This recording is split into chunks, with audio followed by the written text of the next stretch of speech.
2013 to nagsimula. Sa simpleng hello, mundo'y nag-iba. Sa biro-birong Nel-Nel ang pangalan. Isang numero, isang text, puso'y napasandal.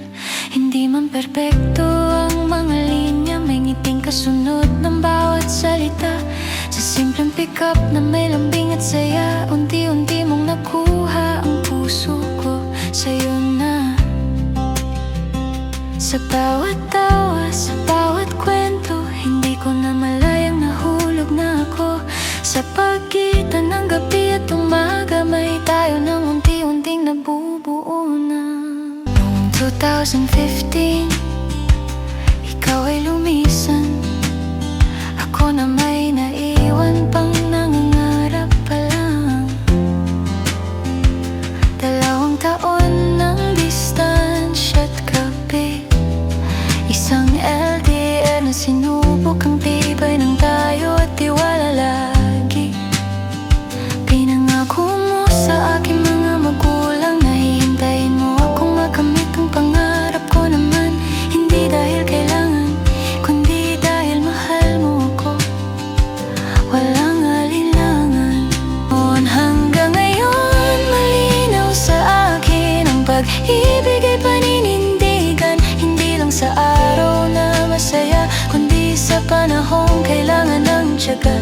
Kung ang pag-ibig ay pagpili, araw-araw kitang pipiliin.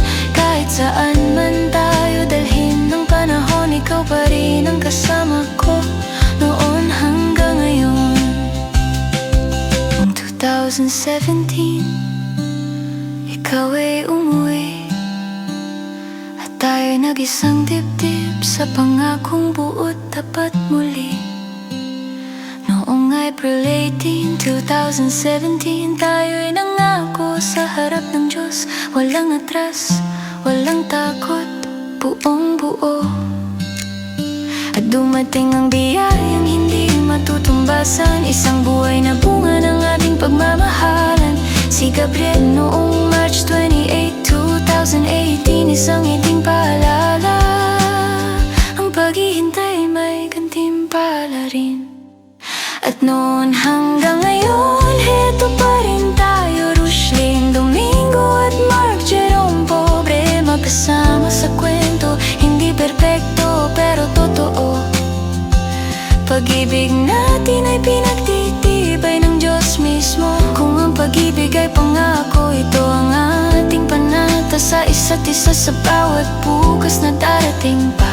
Rushlyn at Mark, magkasama noon hanggang ngayon. Hindi lang ito kwento ng kahapon, ito ang buhay na patuloy nating tinatahak ngayon. At sa bawat pahina ng ating pagsasama, pag-ibig pa rin ang laging unang salita. At sa gitna ng lahat ng ating pangarap, may munting tinig na nagbibigay lakas. Si Gabriel, bunga ng ating pagmamahalan. Patunay na ang pag-ibig ay totoo buhay. Noon hanggang